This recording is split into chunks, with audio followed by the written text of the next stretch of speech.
Hakuna mtu aliyeenda mbinguni, na haipasi mtu akudanganye ati kwamba ama kuambie awe mchungaji, awe amesoma aje theolojia, akwambie kwamba ati Mungu amlaze pema peponi.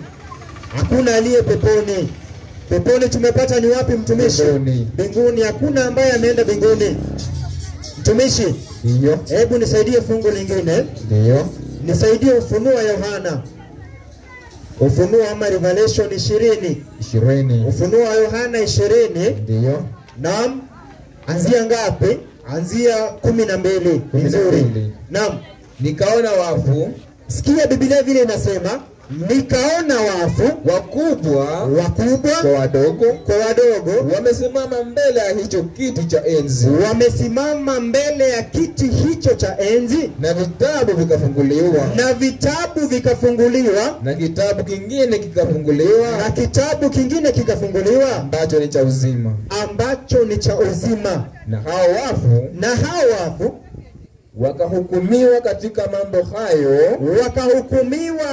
mambo hayo yaliandikwa katika vile vitabu sawa na matendo yao. Naam. Bahari, sikiza sasa mstari wa 14 inasema, naam, 13 sawa. Bahari ikatoa wafu. Sikiza, kumbe bahari iko na wafu. Kuna wale waliokufa ndani ya maji bado wako pale. Na Biblia inasema siku hiyo ya mwisho bahari ikatoa wafu. Waliokuwamo ndani yake. Naam. Na mauti na kuzimu ambayo ni kaburi zikatoa wafu waliokuwamo ndani yake.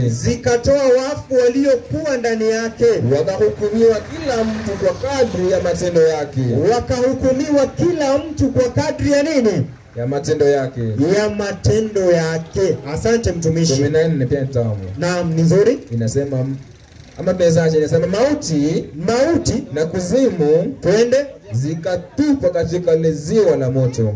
Kwa hivyo mauti na kuzimu zikatupwa katika lile ziwa la moto. Ndio. Mtumishi, ndio. Je, Yesu anafundishaje kuhusu hali ya wafu? Hebu nisaidie Luka 20:38. Luka 20. Naam. 38. Twende. Kitabu inasema hivi. Naam. Naye si Mungu wa wafu. Naye Mungu wetu si Mungu wa wafu, bali wa walio hai. Kwa kuwa wote huishi kwake wanaomwamini, yani. Waandishi wengine wakajibu, asante mtumishi. Ndio. Kwa maana wote huishi kwake. Kwa hivyo tumepata ya kwamba mtu akifa, narudia, mtu akifa hajaenda mbinguni. Ako wapi?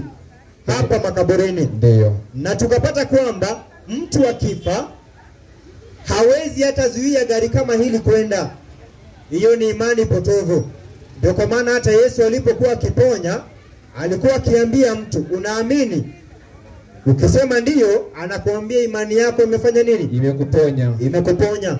Kwa hivyo hata mambo hayo yanafanyika kwa kuwa umeamini. Ndio. Itakuwaje basi? Kenya iko na kabila ngapi mtumishi? 40 na. Naam, milioni 40 na. Si ndio mtumishi? Ndio. Mbona wote hawasemi kwamba wafu wao wakosi kwenda? Mbona iwe ni kabila kadhaa ama kabila ambazo zinahesabika pengine hata zijapita 3? Ni kweli? Ni chache kabisa. Ni chache. Ndio. Kwa hivyo ni kulingana na kile mnachokiamini. Ndio. Ni kweli mtumishi? Ni kweli mtupu. Naam. Nadhani hilo fundisho limeeleweka. Na kumbukeni tunakubali maswali. Hata niletee tu hapa nitasoma. Naam. Ndio. Tunakubali maswali. Naam mtumishi. Ndio. Niingie kwa fundisho lingine. Ndio. Kwa haraka kabla ya muda, ili niweze kumpisha mtumishi. Tumepata kwamba kuna manabii wa uongo, ndio, ambao wako katika dunia hii ya sasa. Lakini muda utakuja tutakapozungumzia manabii wa uongo. Hebu kwanza nipe Mathayo 7:15. Mathayo 7:15. Mtumishi, nadhani na dakika kama 10 hivi. Mathayo 7:15. Ukiniongeza 2 nitashukuru. Inasema hivi. Naam. Jihadharini na manabii wa uongo. Biblia inasema jihadharini na manabii wa uongo. Watu wanaowajia wamevaa mavazi ya kondoo. Watu wanaowajia wamevaa mavazi ya kondoo. Walakini kwa ndani ni mbwa mwitu wakali. Kwa ndani ni mbwa mwitu wakali. Asante mtumishi. Sasa manabii wengi wametokea na tunawaona matelevisheni, ndani ya matelevisheni, tunawasikia ndani ya maredio. Kuna wengine wanajiita kanyari. Kuna mwingine sasa amebeba watu wengi ambaye anaitwa Ezekieli. Huyo pia ni nabii wa uongo. Huyo ni nabii wa uongo. Tutathibitisha bado. Naam. Wengine itawauma. Kwa sababu watu wameamini watu sana, wameamini wanadamu sana kuliko Mungu. Mtumishi, ndio. Hebu nisaidie kwanza Yeremia 17:5. Yeremia 17:5 inasema nini? Yeremia 17:5 inasema nini? Wale mnaowategemea watu wanadamu, kwa maana nabii wako akifunuliwa kuwa ni muongo inakuuma, kumaanisha umemtegemea hata kumliko Mungu. Hata yeye aseme yenyewe inasema mtumishi. Bwana asema hivi. Bwana asema hivi. Amelaaniwa mtu yule. Amelaaniwa mtu yule amtegemeaye mwanadamu. Amfanyaye mwanadamu kuwa kinga yake. Na moyoni mwake amemwacha Bwana. Ndio. Wengi wamefanya wanadamu kuwa kinga yao. Kivipi? Pasta wangu alisema. Si ati Biblia imesema. Pasta wangu amesema. Ati sisi kanisa yetu tufanyangi hivyo. Jaribu kila kitu na maandiko. Maandiko yakisema ndiyo, unasema amina. Mtumishi? Ndiyo. Kwanza huyu nabii ambaye amekuja juzi, huyu anaitwa Ezekieli, anatangazia watu kwamba wamerogwa, sijui mchawi, sijui amefanya nini. Mara anatoa watu pepo, na sio yeye tu. Mapasta wengi wa sasa wanatoa watu pepo. Watu ambao ni Wakristo, ukimuuliza wewe ni Mkristo, anasema ndiyo, mimi ni Mkristo naamini Yesu ni Bwana. Lakini akienda kanisani, hii Jumapili anatolewa pepo, Jumapili ijayo anatolewa pepo. Yani aliyeamini anatolewa pepo. Biblia inasemaje mtumishi? Hebu nisaidie Marko 16:15 na 16. Yesu anasema hivi, tuone akina nani wanafaa kutoa pepo. Marko ngapi mtumishi? 16. Ndio. Marko 16:15 na 16. 15 nasema hivi. Naam. Akawaambia, Yesu akawaambia, enendeni ulimwenguni mote, mkaihubiri injili kwa kila kiumbe. Aaminie, sikiza, aaminie hiyo injili na kubatizwa ataokoka. Kwa hivyo ataokoka. Naam. Asiamini, twende, atahukumiwa. Twende 16. 17. Naam, 17 ni nzuri. Na ishara hizi. Naam, na ishara hizi zitafuatana na hao waaminio. Sikiza, kwa jina langu Yesu Kristo watatoa pepo, watasema kwa lugha mpya. Asante mtumishi, wachia pale. Mtumishi, ndio. Biblia inasema watakaoamini baada ya kusikiza neno ama kusikiza injili na kubatizwa kwa kuamini Kristo watatoa nini? Wataokoka. Baada ya kubatizwa wataokoka. Ndio. Kisha watatoa nini? Pepo. Watatoa pepo. Ndio. Swali sasa mtumishi, kwa maana Biblia inasema tumieni akili ipasavyo, usiamini tu. Nauliza swali, itakuwaje mtumishi, pasta wangu ndiye anatoa pepo peke yake? Kaza mzima. Biblia imesema atakayeamini ishara hizi zitamfuata, atatoa pepo. Umeona vile watu wamebebewa akili? Umeona vile watu wanafuata mafundisho ya mashetani na ya uongo? Wanaamini kwamba pasta tu ndiye anayeweza kutoa pepo. Na Biblia imesema atakayeamini ishara hizi zitafuatana nao, kwa jina langu watatoa pepo, wataongea kwa lugha mpya. Ni kweli mtumishi? Ukweli mtupu. Kwa hivyo Biblia iko wazi. Pili, Ezekieli huyo anasema hivi kwamba umerogwa. Wewe unasema ni Mkristo lakini unaambiwa umerogwa. Kwanza hebu nipe Wagalatia. Wagalatia ni 3:26.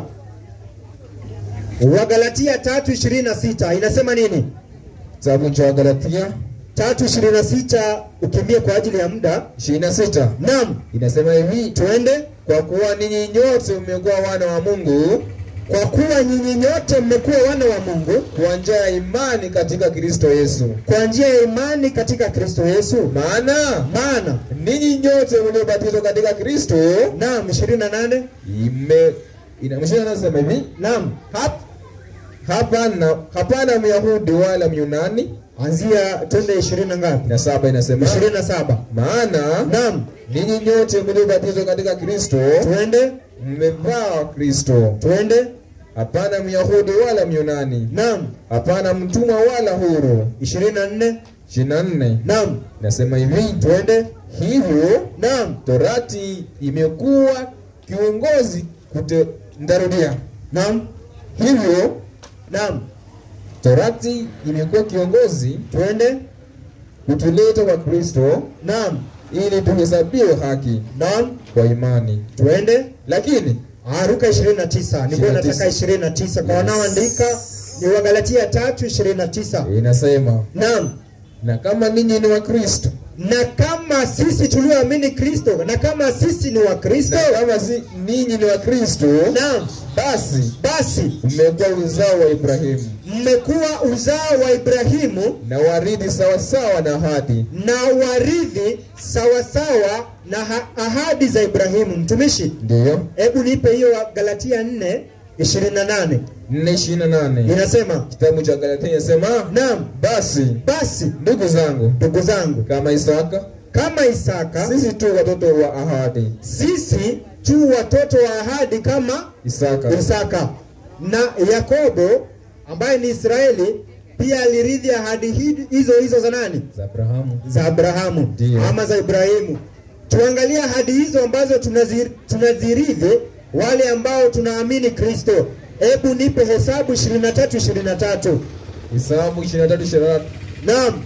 Kwa maana tunaambiwa tukienda makanisani, wewe umerogwa, jirani yako amekuroga.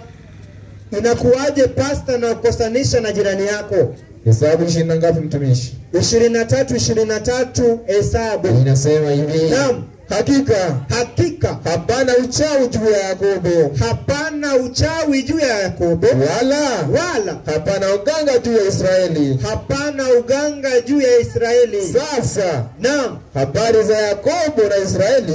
Asante mtumishi. Ndio. Hizo ni mojawapo ya ahadi ambazo wale ambao ni uzao wa Ibrahimu na wa Isaka na wa Yakobo wanapata. Na Biblia imesema, ndio, sisi tunaomwamini Kristo katika Wagalatia 3:29, sisi ambao tunamwamini Kristo tumerithi ahadi sawa sawa na nani? Na Ibrahimu. Ndiyo. Na Isaka. Ni sawa mtumishi? Ndio, ndio. Na ndizo ahadi ambazo wana wa Israeli walifanya nini? Walirithi. Na Mungu anasema hakika hakuna uchawi wala uganga katika Israeli. Sisi ni Waisraeli wa kiroho. Kwa maana kuna Waisraeli wa kimwili ambao walimkataa Kristo. Sawa? Ndiyo. Itakuwaje Biblia inasema na Mungu anasema huwezi rogeka na unaenda unafundishwa ama unaambiwa kanisani kwamba umerogwa? Yule jirani wako ni mchawi. Naam. Ndio. Unaona sasa hapo kuna shida mtumishi. Anataka kusana jirani yako. Naam. Msiongeleshane. Ndio mtumishi. Hey. Basi kwa ajili ya muda namkaribisha mtumishi. Mtumishi, naamini nimemaliza katika muda unaofaa. Naam. Asanteni kwa kusikiliza na ninaruhusu maswali. Narudia, usinungunike pale ama pengine nimetaja imani yako. Hapana. Mimi nimeweka Biblia wazi. Ukiumia kubali, ukiwa na swali leta hapa, kisha tutalijibu kwa uwezo wa Mungu. Asanteni. Ndio. Mtumishi, naomba nisome fungu la mwisho. Ndiyo. Hebu nisaidie Matendo ya Mitume. Matendo ya Mitume. Ni vizuri fungu hilo nilisome kwa ajili pia mtumishi ambaye anaingia. Matendo ya Mitume 17:11. Unajua sindani chungu ila mwisho unapona. Naam. Matendo ya Mitume. Naam.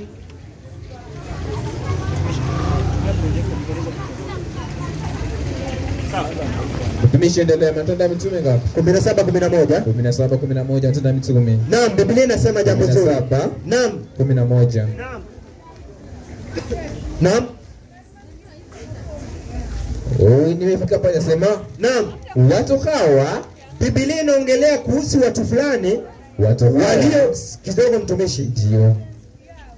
Kuna watu katika Matendo ya Mitume 17 walikuwa wakiitwa Waberea. Biblia inawazungumzia vizuri kwa kuwa walipokuwa wakisikia Paulo anafundisha, Paulo na Sila wakifunza, waliwasikiza kisha wakaenda kuchunguza kama Paulo alivyofundisha kama ndivyo ilivyoandikwa. Mtumishi, soma. Inasema ni 17:11 kitabu cha Matendo ya Mitume inasema, naam, watu hawa wa Berea, watu hawa walikuwa waungwana kuliko wale wa Thesalonike. Biblia inasema watu hawa wa Berea walikuwa waungwana kuliko wale wa Thesalonike kwa kuwa walilipokea lile neno kwa uelekevu wa moyo, wakayachunguza maandiko kila siku waone kwamba mambo hayo ndivyo yalivyo. Asante mtumishi. Ndivyo tunavyowaomba hapa. Msituamini. Narudia, msituamini. Kuja na kitabu na kalamu, mafungu yanayotolewa na kile, kisha ukisharejea nyumbani, enda uchunguze kama vile kumefundishwa ndivyo, na ukipata sivyo, tafadhali usishughulike na sisi tena na usirudi hata tena. Lakini ukipata Biblia ndivyo inavyosema, karibu tena, na Mungu azidi kututumia wote. Asanteni. Naenda kuomba kwa ajili ya mtumishi wa unabii ambao ni wa siku ya mwisho. Si unabii ambao watu wanakutabiria vile utakuwa tajiri, bali ni unabii ambao unatuelekeza katika utajiri ambao ni uzima wa milele. Asante. Tunaenda kuomba. Mnatuamini? Baba na Baba wetu wa mbinguni, tunakushukuru kwa ajili ya uhai, kwa ajili ya afya. Kwanza zaidi, asante kwa usikivu mwema ambao umetupa. Nisamehe dhambi na makosa mahali nimeweka kinyume na mapenzi yako. Ninyenyekeze, nisamehe pia mahali nimejiinua. Naomba uweze kuonekana, uweze kutukuka, uweze kusikika. Mtumishi ambaye anakuja, mtumishi wa unabii, umtumie kwa njia ya kipekee. Umtumie jinsi umpendavyo, kama tu kiumbe dhaifu. Muondolee aliyo kwake na umpe aliyo kwako. Malaika wako watakatifu wazidi kudumu na kutawala maeneo haya. Shikilia mitambo, shikilia anga, shikilia umeme. Nikupitia kwa mwanao Yesu Kristo nimeomba na hata kuamini. Amina. Amina.